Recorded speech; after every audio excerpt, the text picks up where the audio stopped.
Looks like we have a title race in England, in Spain.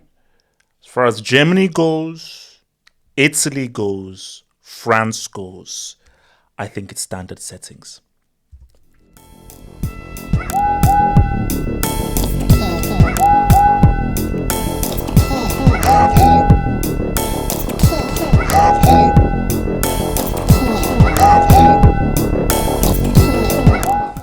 Remember, guys, it's the kid, we're here, it's the kid, man. So let's first start in a league on bonjour, mon ami. So League on.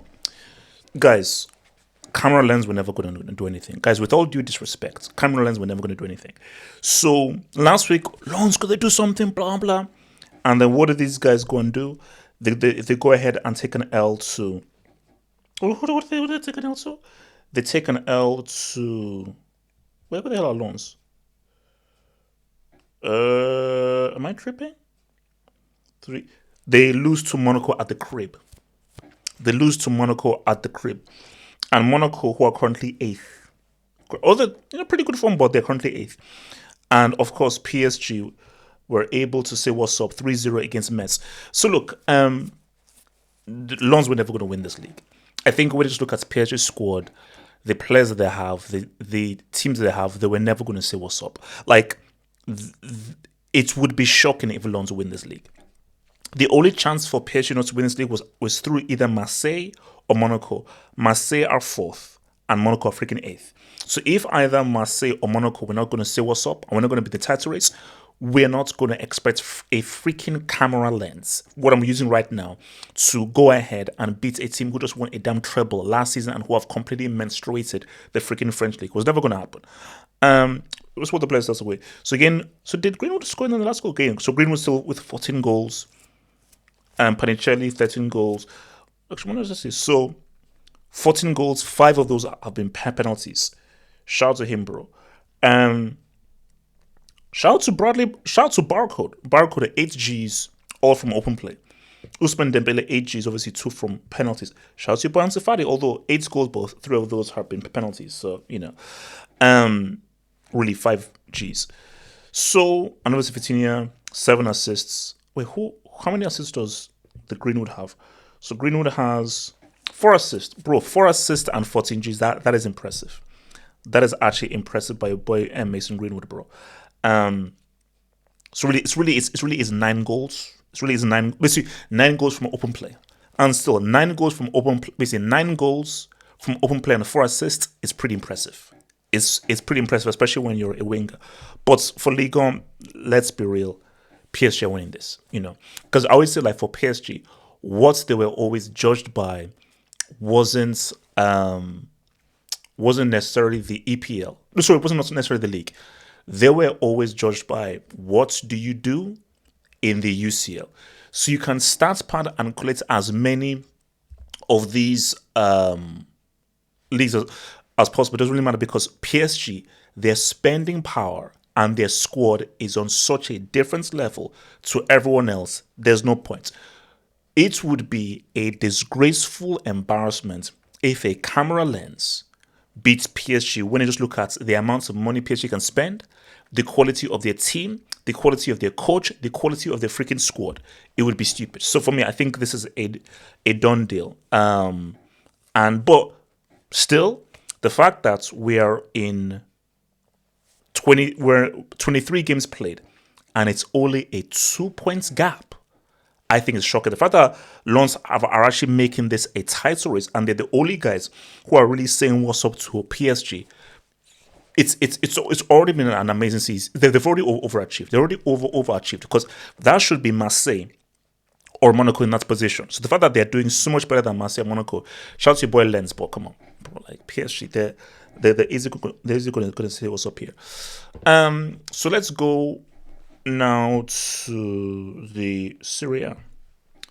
Let's go over to the Serie now. Guys, here's the thing. So I used to rap and say, hey man, Serie, man, bro, title race, man, what are we saying, man? There's a title race up in this piece. 10 points. 10 points with 12 games to go. It's done. It's done. So how did Milan F up? How did Milan F up? So let's look at Milan. So they had a pretty good run. So okay, so if you look at it, so from this from this year, it's just draw. So they win, draw. But I think those two results is what messed them up. See, if they win those two games, so that's 2 more points, 50. So that's 2 more points, 56, and another 3 points. They'd be on 59 points. If you just collect them, if winning that game, that's 2 more points, and then the other loss, they have three more points. A 10 points gap at this stage of the season, it's a done deal. And look, and Inter, if you look at how good Inter have been, Inter have just been absolutely money. Look at that, all green. So the last time Inter dropped points was on the 11th of January. So they're on a 1, 2, 3, 4, 5, 6, 7 game winning run. 7 game. Guys, look at this, bro. So the last time they lost was the Milan derby against AC Milan. And what should we call it? So the Milan derby is next month, is the 6th of March. So they play Genoa and then they play the Milan derby. But for me, it's done. It's done. AC Milan, so Inter don't even need to win all their games. Milan are going to drop more points. But this gap at this stage of the season, it's a done deal. It's a done deal. But you look at that then, but you look at Napoli. So Napoli, who won the league? So look at Napoli won the league last season. They are 14 points off of Inter Milan. And they didn't even qualify for the playoffs for the Champions League. We have to have a conversation about Conte, but nobody wants to have it. We have to have a real conversation about Conte that nobody wants to have. Because, what were Napoli even doing? Hold on, what were these clowns doing? So, basically, that was the issue. Those two results. So, drawing 2-2 at home to Roma and then losing to Atalanta, that was it. And I think that shocking one, which was losing 3, and I think that was before their UCL game, losing 3-0 to Juventus, yeah, not serious. So, yeah, it's done. It's done. Inter have won the league. So this league is done. Shout out to Lautaro Martinez.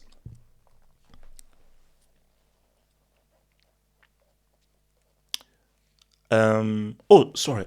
See, I'm such a Mori. Sorry, you guys can't even see this thing right now. So 14 goals. So basically, I don't know whether you can see this. Hope you can see this over here. So he has scored 14 goals, all from open play. That's impressive. You see, that's impressive. Not a single one of his goals has been a penalty. Shout out to Nico Paz. 9 goals, all from open play. Pulisic, 8 goals, all from open play. So what I'm impressed by this whole goal scoring thing is these are all guys who have scored most of the goals from open play. Because when you look at other leagues, we see loads of the goals. And I think that's why we hate on Serie. Like, oh my gosh, nobody scores goals. See, the days of Immobile are gone. Because Immobile would score like, man, Immobile like 20-something goals. Yeah. He scored 22 goals. 19 of them were penalties. 2 were from 2 yards away. So what would we be saying? So the fact that Lautaro Martinez has scored 14 goals, all from open play, is incredibly impressive. That's supremely impressive. And once you have a guy gunning like that without the help of penalties, that is why Inter, they have no one can touch these guys. Shout out to DeMarco, 13 assists. 13 assists. That is super impressive. And shout out to Nico Paz. So Nico Paz has 9 goals and 6 assists. 9 goals and 6 assists. So how many? So Lautaro Martinez, how many assists does he have then? Hold on. Oh, goals and assists. I wanted to know how many assists that Lautaro Martinez has. 4 assists. Not bad. Look, man, shout out to your boy Lautaro. Look, again, people still have it against him because he almost lost Messi that World Cup. But when Lautaro wants to play, the guy's a very good striker. The guy can be a very, very good striker. So shout out to your boy Lautaro, man. But yeah, as far as this title goes, it's a done deal, bro. like it's a complete done deal. Like it's finished. It's done. Like it's done. It's done. It's done. Let's not even mince words. Let's not even mince words. It's a complete done deal. It's a complete done deal. Finito. All right. Where are we at? So let's go over to the Bundesliga now, shall we? Let's head over to the Bundesliga. So Bundesliga, remember guys, you can on below, you can go to the different chapters below. I've put all the bookmarks there. You can go to each league on the bookmarks below. Dortmund F top. Dortmund F top. So obviously, where are we? So Bayern won 3-2 against Frankfurt. But Dortmund drew 2-2 against Leipzig, although they scored in the last minute, so they saved themselves from actually not getting any. So actually, they end a point. So it's 8 points gap. 8 points gap. It's not done, but and the key thing is it's an 8 points gap, and we have the biggie next Saturday. So it's Dortmund at home to Bayern Munich next Saturday. So if Dortmund want to have any chance, put it this way, if that game is a draw, I still favor Bayern. If Bayern win, it's finished. 11 points gap, it's done. 11-point gap, it's done. If Dortmund win, and it's a 5 points gap, it makes things interesting. I would still say Bayern, I'll still edge to Bayern, but if Dortmund can beat Bayern and make it a 5 points gap, it's interesting. I don't see Dortmund beating Bayern, no. At worst, I think it will be a draw. And I do probably anticipate that it'll probably be like a 1-1 or like a 2-2 draw. It'll probably be like a 2-2 draw. But, Dortmund, they're making this interesting. But, guys, do we really believe that Dortmund are going to win this league? No. Guys, I need you to... Guys, Harry Kane is on 33 GA. Do you know how 33 GA? Harry Kane has 28 goals. So 28 goals, 9 are penalties. So this guy has scored 19 goals from open play. This psychopath has scored 19 goals from open play. That is that is psychologically numbing. That's psychologically numbing because I always want to look at open play goals. 28 goals, that is still stupid. Scoring 28 goals right now is stupid. But 19 goals from open play is dumb. But guys, look at this. Luis Diaz impressive, 13 goals. So Michael Olise 10 goals, Luis Diaz 13 goals. So on your team, you have a guy with 28 goals, a guy with 13 goals, a guy with 10 goals. So these psychopaths have 3 players already on double digits of goals, one of them being 28 goals. You can't beat that. And you look at the assists. Guys, Olise is on 16 assists. 16 assists. The level of stats padding in this league is scary. So you have Olise on 16 assists, and you have... sorry, because you guys can't see this. There we go. So you have your guy Olise on 16 assists. Guys, that's stupid. 16 assists is stupid. Having your boy on 16 assists is absolutely stupid. Luis Diaz 10 assists, Jordan Reyes on 7 assists. So hold on, let me show you the whole goal thing because I don't think it was shown properly. Guys, look at that. 28 goals. 19 from open play. Bro, that is disgusting. He almost has twice as much as the guy in second. Obviously, Undaf with 30. So the guy in second has 13 goals and Kane has 28 goals. I mean, the level of stat padding is stupid. So for me, look, no.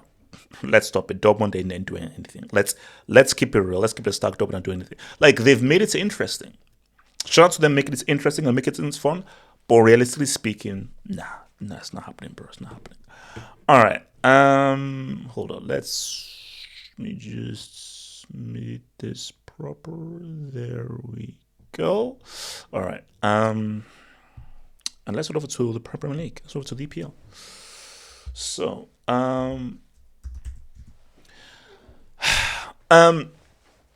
so look, City winning was what made it. So that's Arsenal messed up with the Cubs is what F things up. So let's look at Arsenal's run of results. So shout out to them beating Tottenham 4-4, them being they're just being horrible. Those two games is where it's after for Arsenal. Those two draws. At this stage of the season, you can't be dropping points. But specifically, you cannot be dropping points against one of the worst teams in the league. Now, they beat the worst team. The worst team in the league right now is Tottenham.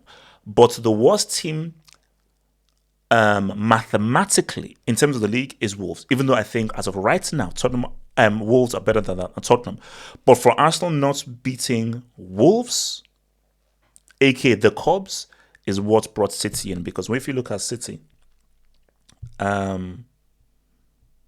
so they drew against Tottenham. That's their bogey team. But ever since that Tottenham thing, the Liverpool win was huge. That was huge. It was the Liverpool dub, the Fulham dub, and the new Newcastle dub. So remember, so it's 5 points, but remember they have a game in hand. They have a game in hand. So if City win the game in hand, it's 2 points. So if everyone in place and City win and they win all their games, it should be it's a 2 points gap. I'm not even going to discuss Chelsea. Of course, United play later on tonight.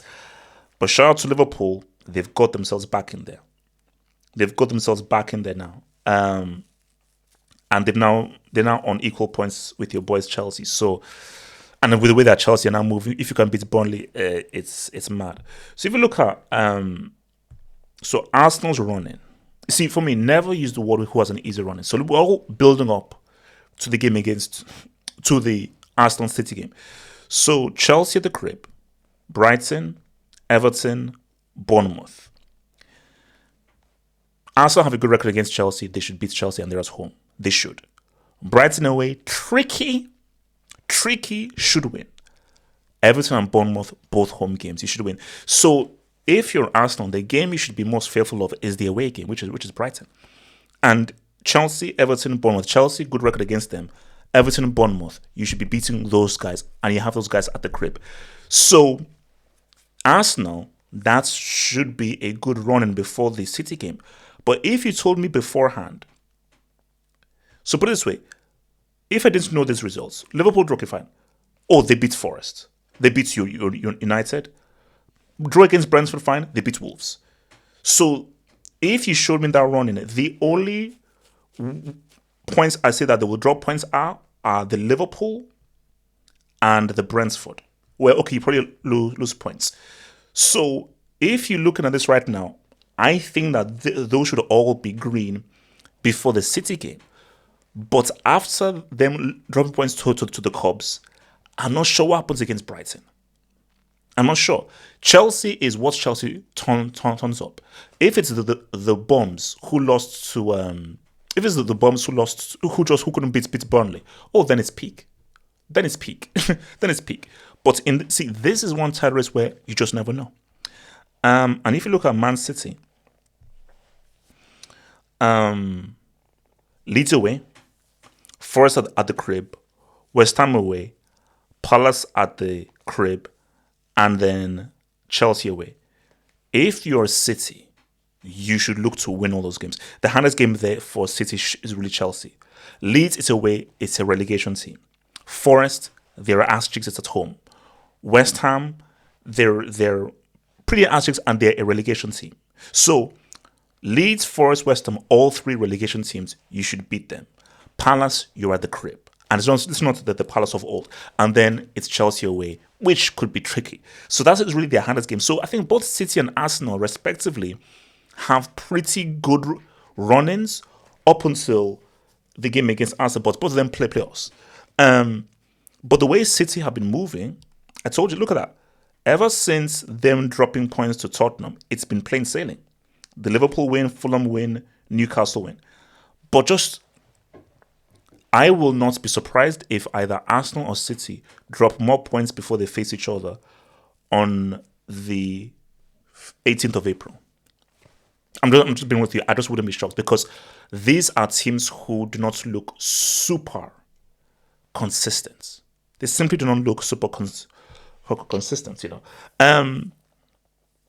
See, I really feel that Villa could be pulled down into the fourth or fifth.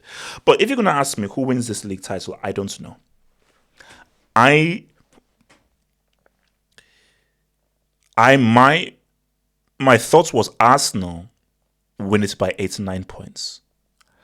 If it's a close race, I'm not sure if Arsenal can deal with the pressure.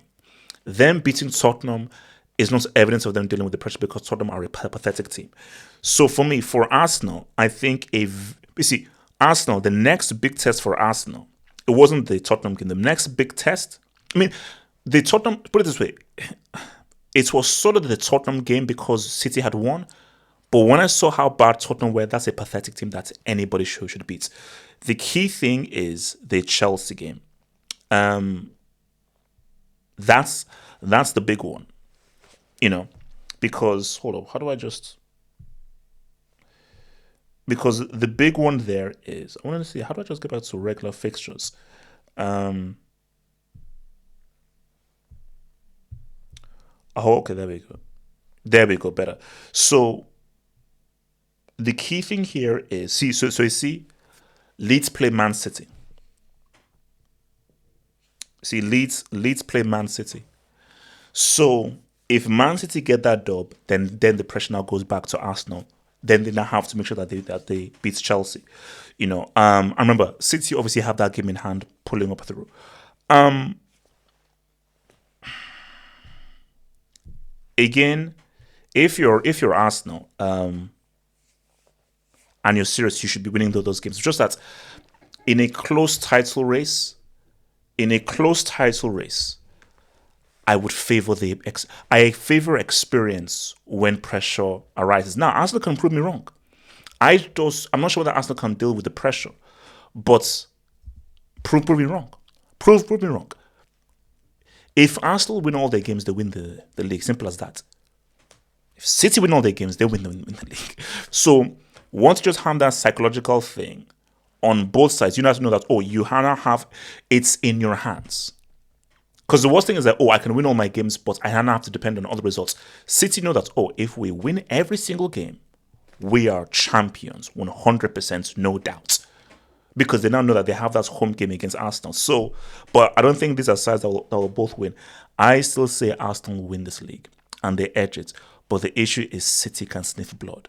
And City have favorable fixtures. These dudes have favorable fixtures. And you saw how happy Pep was after they beat Newcastle because Pep knows that we are in prime position. We're in prime position. Bro, I've won like 6 and 7, 4 in a row. We're in prime position to really try and just win this damn league because he now knows that it is in a way psychologically in our hands. In a way, it really is psychologically in our hands. And we've been in this position before. For Arsenal, they've never succeeded being in this position where it's now really about money. And say what's up. And what do they always say? When Pep has lost the league, he's never been in a title race. He's been blown out. Whenever there's been a title race, whenever it's been close, Pep has always won. He's always won a close title race. So for Arsenal, they have a lot to prove. All the doubters wrong. But the fixtures are favorable for Arsenal, specifically the fixtures before we get to that City game. I mean, again, Chelsea, Brighton away, Everton, Bournemouth at home. Come on, bro. But again, as I say that though, City play three relegation. City play three sides who are battling relegation, and the home game they have is against Crystal Palace, and the away game they have is against Chelsea, who we don't even know what Chelsea is going to turn up. So the Chelsea, I think, put it this way, Chelsea is going to be very key. I think Chelsea could be. Because Chelsea is a team that's going to have a small say into where it goes because it depends what Chelsea shows up. Chelsea can just decide to draw against Man City or beat Man City. They could just decide to get a draw from Arsenal. It depends what Chelsea shows up. So Chelsea could somehow play a role in this damn title race. I just wish we were not playing a role. We were actually trying to win a damn title. But it is what it is, man. Let's go to La Liga. Let's go to La Liga, man. So, topsy-turvy, man. This, for me, I think is the most fascinating title race. most frustrating is because it's a 1 point gap. The lead has switched so many times, and these are two sides who can decide whether they want to win or not win. I mean, look, Real were actually on a good run, bro.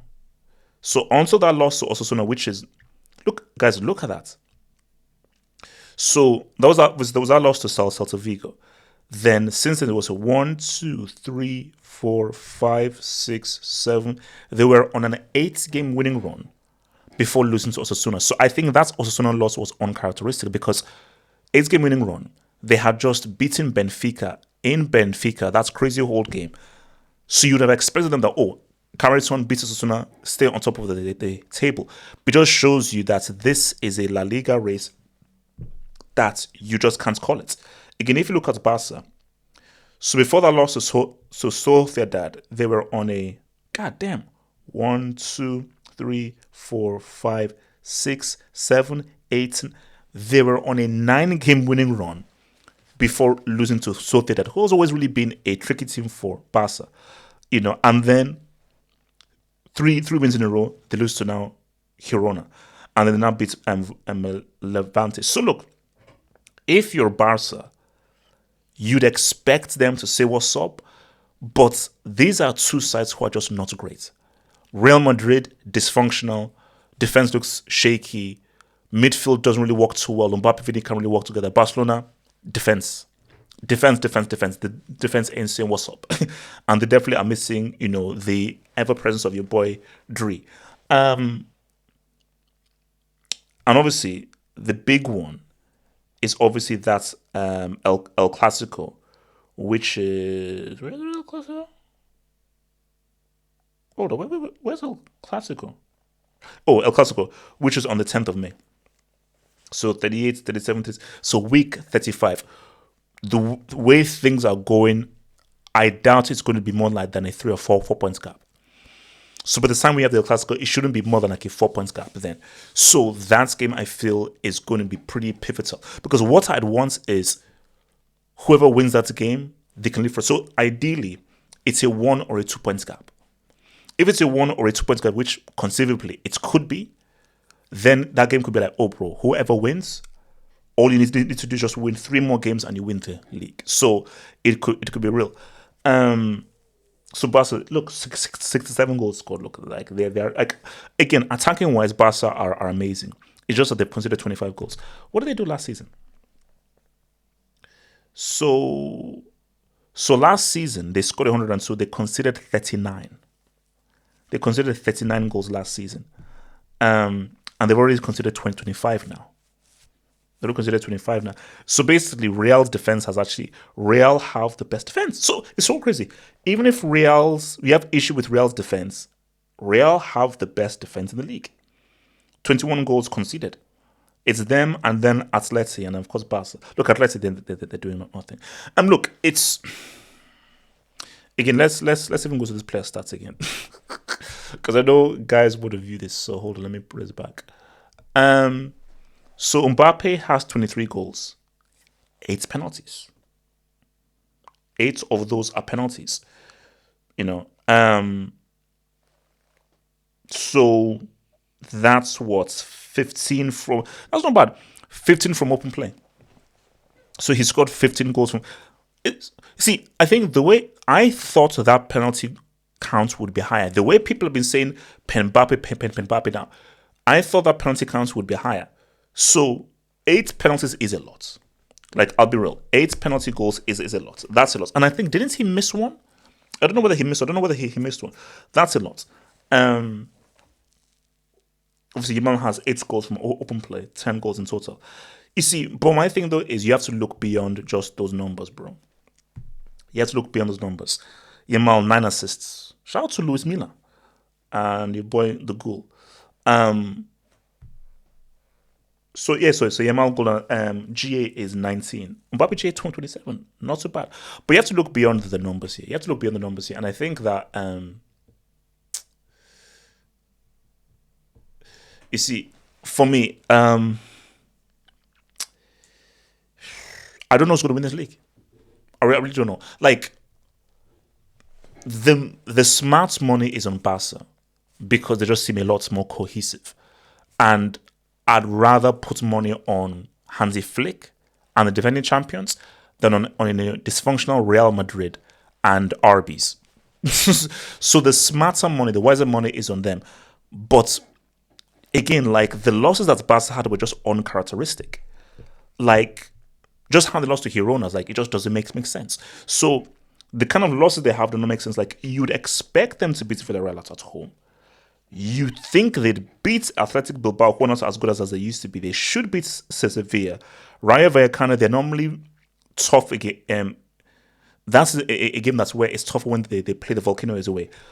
Now Atleti away. They have a good record against Atleti, but this is now away from home, which is where it gets dicey. And they just got 4-pieced in the Copa del Rey first leg. So do Real play Atleti again? Hold on. So they play Atleti at home. They play Atleti at the crib. So Real have already played Atleti away. What was the result when they played Atleti away? I forgot. They lost 5-2. I remember that game. They got 5-piece. They lost 5-2.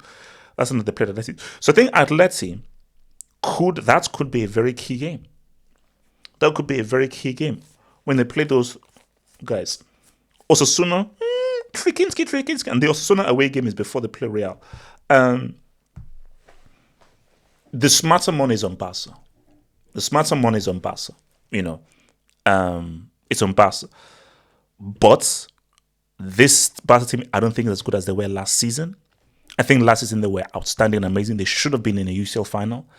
But the thing is, if they slip up, I also see Real slipping up. Again, Real losing to Osasuna did not make sense. So these guys, they have losses that just come out of nowhere when they just go on really good winning runs.